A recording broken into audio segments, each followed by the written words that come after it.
Bruh. Me and Kai is on this anti shit, but I stay with my squad. You know about the anti's prick, and a gun got an anti clip.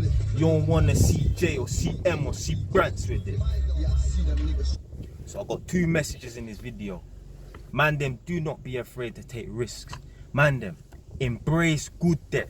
Not bad debt, but embrace good debt, fam. And don't be afraid to take out a loan, so long as with the intentions of starting a business or buying a property. And girl them, if you're with a guy that's scared to take risks, if you're with a guy that's scared to buy a property, leave his ass. Dump him, blood clot. So anyway, wind up this window quickly. So I went to a tenant's house today earlier, and a lot of the yards around the area that I live on, imagine I live on one particular estate, the surrounding estates, the houses are pretty much the same. When I walk in, I feel like I'm in my own house. Obviously the decor is different and that. Obviously there's some structural changes that are a little bit different, like the position of the stairs. But for the most part, the kitchen, toilet downstairs, living room, dining room downstairs, bedrooms upstairs, all in the same position as my house when I go to other people's yards and that.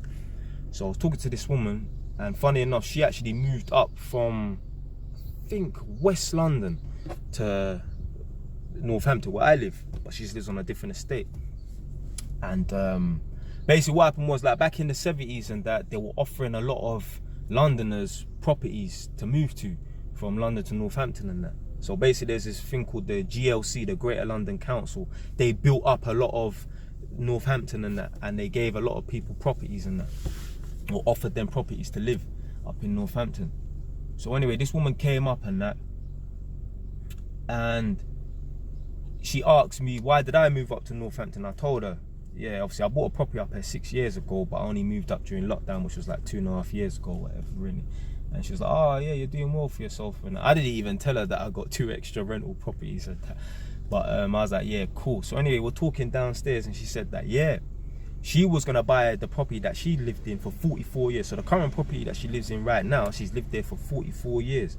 And she said when she first moved up from London to Northampton, the property was worth 8 grand. And she said she was adamant about buying the property. She really wanted to get on a property ladder and that.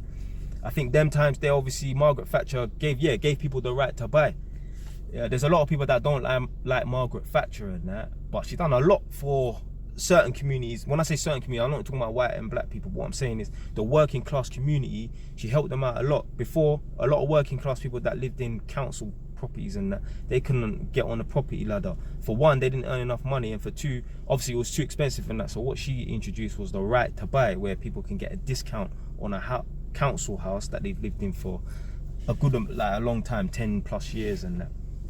The reason why she done it, I believe, is because she was from a working class community. So anyway, this woman was adamant that she wanted to buy this property for £8,000. Now, obviously, 8 grand back then is not 8 grand now. Yeah, 8 grand back then might have been the equivalent of 30 grand, let's say.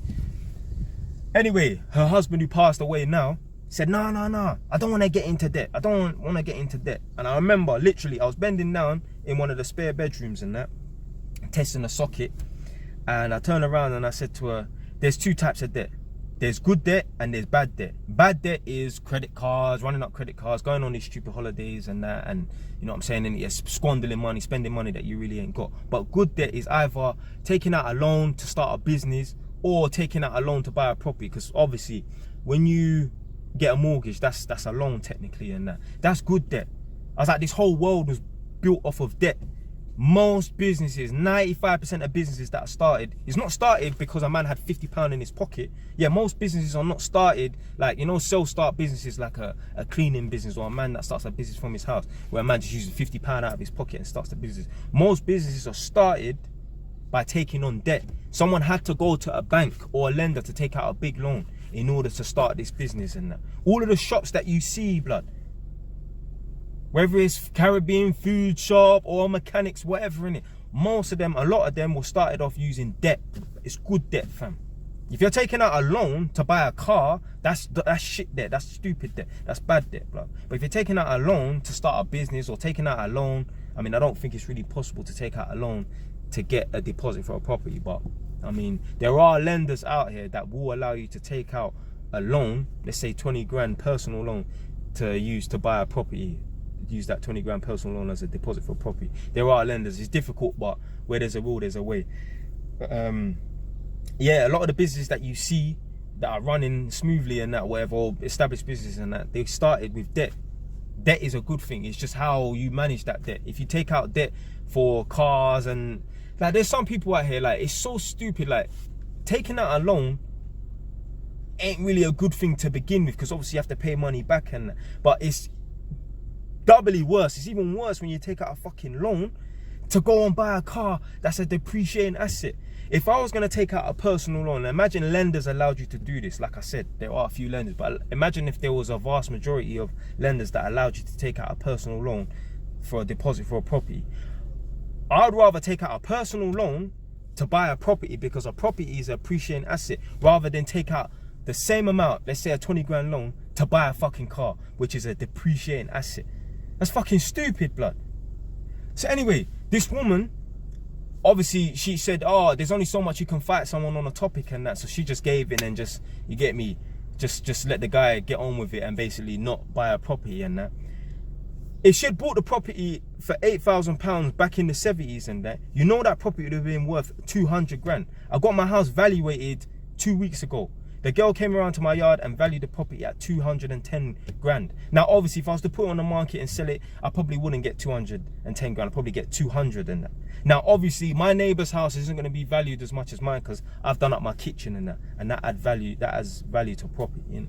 But still, imagine this woman right now, yeah, she told me she's 70 years old, in her 70s and that. She could have been sitting down in a property that was worth 210 grand, 200 grand possibly, as opposed to sitting down in a council yard that's worth nothing to her. She's been paying all this rent for the last 44 years and has nothing to show for it.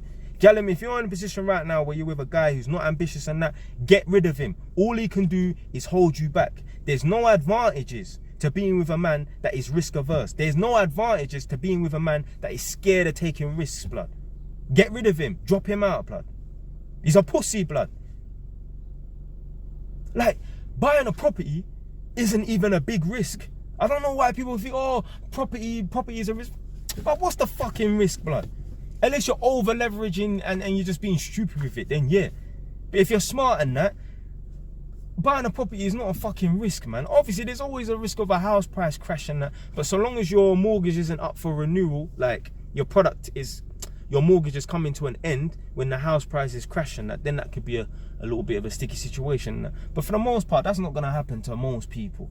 Yeah, during the 2007, 2008 crash and that, a lot of people were affected by it and that, but a lot of people weren't.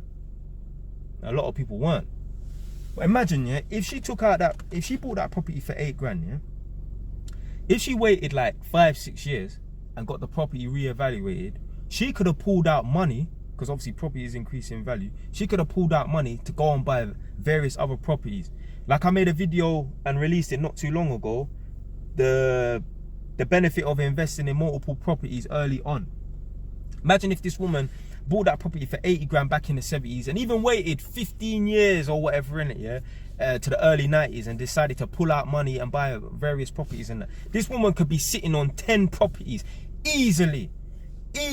I'm telling you right now, by the time I'm 40, I can easily sit on 10 properties, blood, because I know the fucking game. There's man out here, I've seen them, they've accumulated 3-4 property in 3-4 years, they've accumulated 10 properties, blood. Now obviously they might be more smarter than me, or they might have done it with someone, but irrespective of that, regardless of that, if you understand how to leverage and that, and you play the game and you work the system, you could be sitting on 10 properties in 15 years. I'm 30 years old right now. I'm going to be 31 soon. It's July right now, 2023. I'm going to be 31 in September and that. By the time I'm 40, I could be sitting on easily 10 properties. Easily. Now, it's not about the number of the properties. It's more about the value of the properties as well. But I could easily be sitting on 10 properties. Easily. And that will be over a 15-year period, basically. Because I've had my house for 6 years. So I first got on the property ladder 6 years ago, plus another 10 years. We're looking at 16 years and that. So 15, 16 years. It's easy to sit on 10 properties. If you know what you're doing, you know how to work the system and play the game and that, it's easy. It's too easy, blood. Imagine that. This woman, 70 years old, has jack shit fuck all to show for herself because she listened to an advice of some man. That's what I'm saying. These guys that are not fit to be leaders, they need to be left by women, blood. Why are these women with these guys, blood? Yeah? And then it's funny, yeah, like these women, these guys will be moaning on these podcasts talking about, women are running around sleeping with the top 20% of men and that. Blood, they want men that are willing to take risks. Like, come on, man, how you scared to take out a little 8 grand? I mean, obviously 8 grand back then was a lot, yeah? But still, man, I'm not afraid to take on no debt. As long as I know I can make money from it. If someone wanted to loan me £1 million right now and they said to me, you need to pay, because I've already done the maths on this is why I know the numbers. If someone lent you £1 million and there was a certain interest rate that was attached to it, they would expect you to pay back £20,000 a month and that. I would take on that debt. The only problem I would have with it is if they asked me to start paying that £20,000 a month right then and there, like every month from the month they loan me the £1 million, I would have a problem with that. But if they said, we'll loan you £1 million right now, and you can start paying it back after a year, cool. Because I know within 1 year I'll have 10 properties easily. I'll just buy 10 buy-to-let properties and that. I know how much money I can make from them. In the first year you could buy 20 properties. I'm not talking about, you could buy 20, 30 properties in the first year. So yeah, man, they need to start taking risks, and women need to stop dealing with men that are risk averse and scared of taking risks, and that they're only gonna hold you back. This woman could have been sitting on 10, 15 properties easily at the age of 70. Easily. If I knew what I knew now, back when I was 20, I would already have 3 properties at the age of like 26 or something like that. Possibly. Definitely by the age of 30, I would have about 5 properties. Easily. If I knew what I knew now when I was 20 years old. So, yeah, man, that's it for today, man. Man, them, don't be afraid to take risks. And women, if you're with a man that's risk averse, he's scared of taking risk and that, drop him out, man. Get rid of his blood clot, man. He's a weak man. Stay wise. Done now.